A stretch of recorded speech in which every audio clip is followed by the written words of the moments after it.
Boa noite, pessoal. Espero que todos estejam bem. Tá?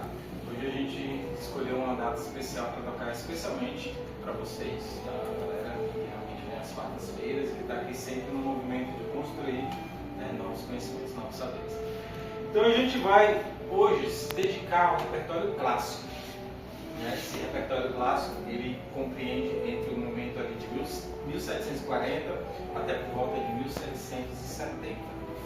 Mas para demonstrar esse período, a gente precisa voltar um pouquinho atrás entre o barroco e o classicismo, que tem um período específico chamado de rococó. Rococó é o período galante, que era muito parecido com o período clássico, com o período barroco, mas já apresentava alguns elementos um pouco mais estruturados, já fazendo um caminho de transição para chegar no período clássico. E para chegar nesse momento do período galante, ou rococó, a gente escolheu um compositor que é filho do próprio Johann Sebastian Bach, que é o Johann Christian Bach. E o Christian Bach ele foi um cara assim, de diversos contatos. Ele era um cara muito bem relacionado com toda a galera da música. E a gente vai apresentar para vocês uma obra que não foi escrita para viola, mas que foi muito bem absorvida pelo repertório da viola dentro do seu processo pedagógico. Originalmente ela foi escrita para violoncelo, que é o concerto em dó menor. Mas aqui a gente fez uma redução, vamos apresentar para vocês com a viola solista e uma pequena redução da área de cordas para tocar este concerto.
Partindo do período rococó, a gente chega agora numa das maiores conturbações e polêmicas do período clássico, que é a relação do Antonio Salieri com o Wolfgang Amadeus Mozart.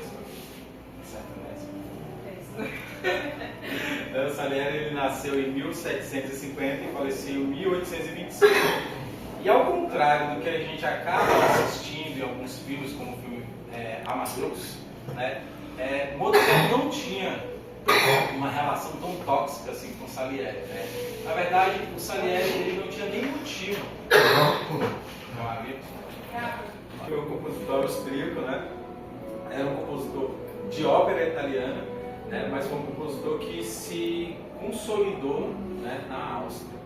Né, e tem um filme, tá falando para vocês, né, Amadeus, que ele retrata meio que uma ficção, né, de relação entre o Salieri e o Mozart, mas na verdade o Salieri não tinha tantos motivos assim para ter inveja, né, do Salieri e vice-versa, porque o Salieri ele era muito bem aclamado pela corte, né, ele era um cara assim, que tinha muitas boas relações, então era um cara que tinha mais ou menos assim o que a gente diria um emprego fixo, vitalício pro resto da vida, e o Mozart não. O Mozart era aquele cara mais freelancer, digamos assim, da história da música, né? Então ele vivia sempre fazendo pequenas obras e tal, para poder tentar se sustentar.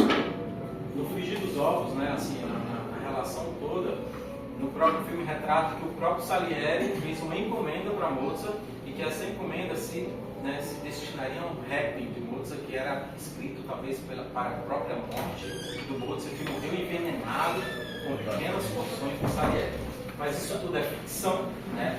O que a história nos traz não é bem isso, tá? E de Salieri nós vamos tocar uma pequena fuga que dentro da nossa estrutura vocês vão ver um tema que vai percorrendo sempre cada instrumento. Começa com um instrumento, gostaria que vocês prestassem atenção quem é o instrumento que começa e como que esse instrumento ele vai passando esse tema para outro e depois ele vai voltando e de repente você não sabe onde está o tema, está todo mundo fazendo tema e tem hora que ninguém está fazendo tema e você fica esperando o tema. Então essa é a finalidade da fuga. E vocês têm que procurar isso aqui, ó.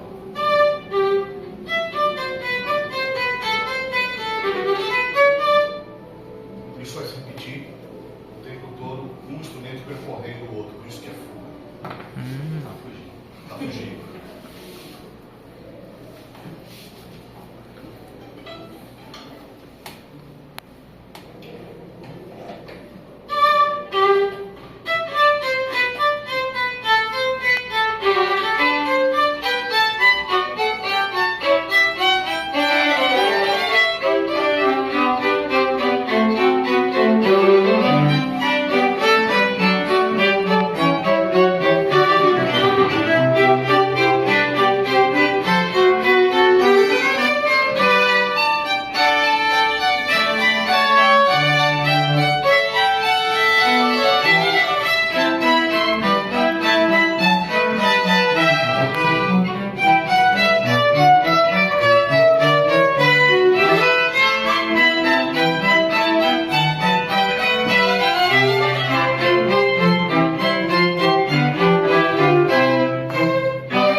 Bom, chegamos ao cara. Por que o cara? Mozart é tido como um dos compositores mais extrovertidos da história da música. É um dos caras mais extrovertidos da história da música. ele era muito conhecido pelo seu caráter de improvisação. Talvez daí tenha até nascido algumas relações com o jazz, né? Pensando nessas questões de improvisação. Ele era o cara que pegava um tema e transformava em 1 milhão de variações. E tudo isso com um extremo bom humor, né? Mas de forma muito também tirando sarro mesmo das pessoas. Né? Tipo, só olha a besteira que você fez aqui, ó, tá fazendo melhor. Então, pode ser ele tinha um caráter um pouquinho mais ácido, né? Nesse sentido, assim, gostava sempre de ficar instigando as pessoas a fazerem cada vez melhor. Porém, Mozart foi um garoto prodígio, né? Com 4 anos, ele já ouvia as lições que o pai dele dava para sua irmã, Juliana, e só de ouvir Mozart já conseguia reproduzir as lições, né? E o pai, observando isso, resolveu que talvez fosse o caso de dar aula para Mozart também. E aos 7 anos, Mozart escreveu sua primeira grande obra. Uma obra que todo mundo às vezes acha que é do próprio Mozart, que é o Brilha, Brilha, Estrelinha, não é dele. É uma canção, né, que é muito antiga, mas ele pegou Brilha, Brilha, Estrelinha e fez uma série de variações com o canto. Não são as variações que a gente costuma conhecer, tá? Não é o Funk, são outras coisas, tá? Ele fez outras variações em cima daquele tema. Depois vale a pena vocês darem uma conferida na obra original que o Mozart fez variações, tá? Do Mozart a gente vai tocar uma obra extremamente conhecida, muito conhecida, né, por ter aqueles agudíssimos de sopranos, né, que vão lá em cima, lá numa região extremamente inalcançável, tá? Acho que até vocês já devem ter ouvido ela em algum lugar. Então a gente vai executar de Mozart A Dama da Rainha da Noite, que faz parte de uma ópera escrita pelo Mozart.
Haydn, nascido em 1732 e falecido em 1809. A gente pode ficar aqui um bom tempo falando de Haydn, né? Mas o Haydn talvez tenha sido o cara assim, que mais revolucionou a história da música, não só no quesito de composição, mas porque era um cara que tinha uma abertura muito grande para a realeza para fazer grandes questionamentos. Então Haydn era um cara que observava tudo e compunha músicas a respeito de coisas que estavam ao seu redor. Como é o caso de uma sinfonia que ele tem chamada Fuga. Ele observava um relógio na sala dele e ficava tic-tac, tic-tac. Então tem uma das sinfonias que ele compôs em homenagem ao próprio relógio da sala dele. E uma das sinfonias mais icônicas do Haydn é a Sinfonia do Adeus. A Sinfonia do Adeus é muito legal de se falar por quê? Porque quando os músicos da orquestra que o Haydn compunha começaram a não receber os salários, ele compôs uma sinfonia para este momento. E a sinfonia era o seguinte, era uma forma de protesto. Então cada músico levantava em determinado momento e saía pouco a pouco. Até que só restasse no palco, durante toda a sinfonia, você vê os músicos saindo, e só restasse no palco um único músico, que era a espada, e também o músico se levanta e sai tocando, e a sinfonia acaba sem ninguém no palco. Então essa era uma forma de protesto do próprio Haydn com a relação de trabalho, né? Nada muito diferente do que a gente vive hoje. Tá? Então, de vez em quando a gente fala, né? O último açaí apaga a luz, nas relações de trabalho que nós vivemos.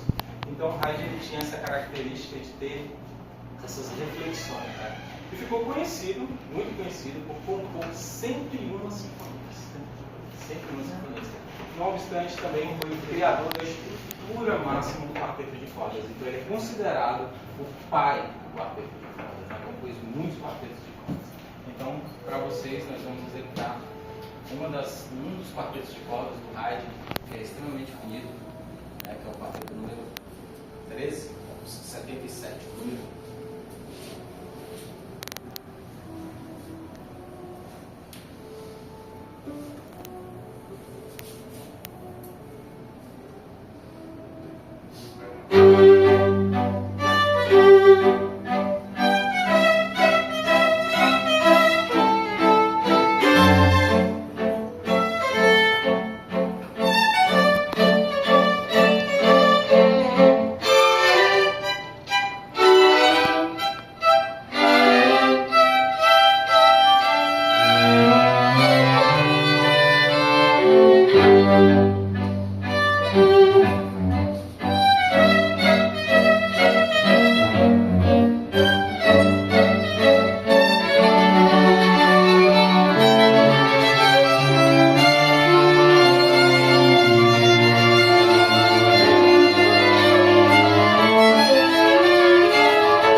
Chegando perto do nosso final do período clássico, mas sem antes não podemos encerrar tocando um compositor brasileiro, né, desse período clássico.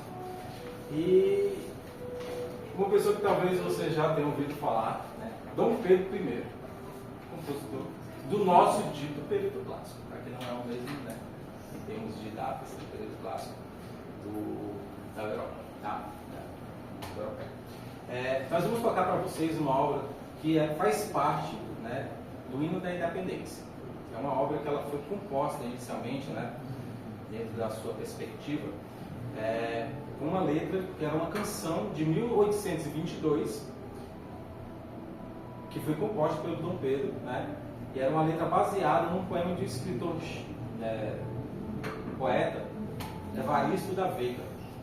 E essa composição ela ficou muito conhecida e se popularizou, acabou se popularizando dentro da nossa estrutura de hinos, de questões. Vocês vão ver que ela tem um caráter já começa ali um caráter mais nacionalista, né? Uma coisa que a gente já vai chegar lá depois, né, no Vila Lobos, né, também no Alberto Constantino, que é o nascimento das músicas mais ditas, raízes mais brasileiras. Tá? Então, para vocês, a gente vai tocar, que é a obra que também se configurou dessa forma, o Hino da Independência do Brasil, onde a letra foi escrita por Evaristo e a melodia foi escrita por Dom Pedro I.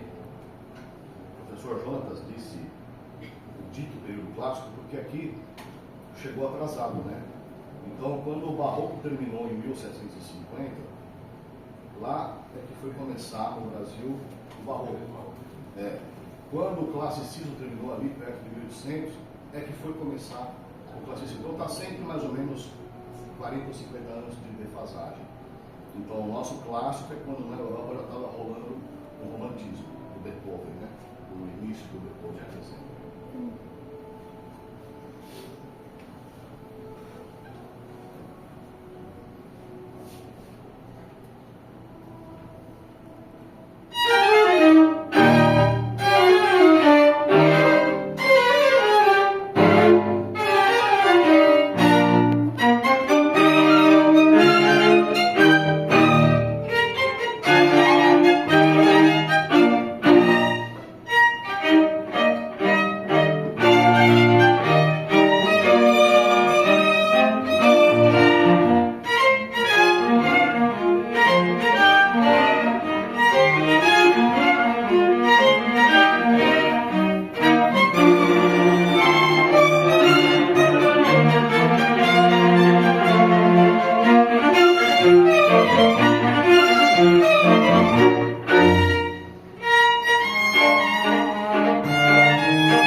Em junho, na última quarta-feira de junho, julho é agora, né?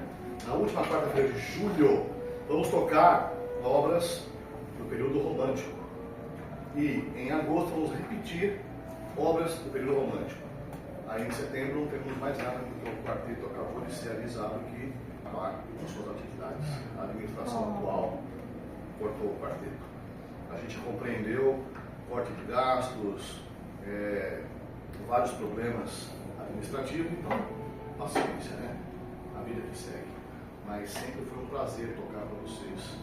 E a gente acha que não é a importância. Esse grupo não é só artístico, tem toda uma pegada pedagógica, né? Esse grupo foi criado para justamente o grupo da prática do conjunto a gente tocar junto com vocês e formar uma nossa orquestra de cordas, depois agregarmos com de sopros e até uma orquestra sinfônica da Escola Pública de Música de Fortaleza.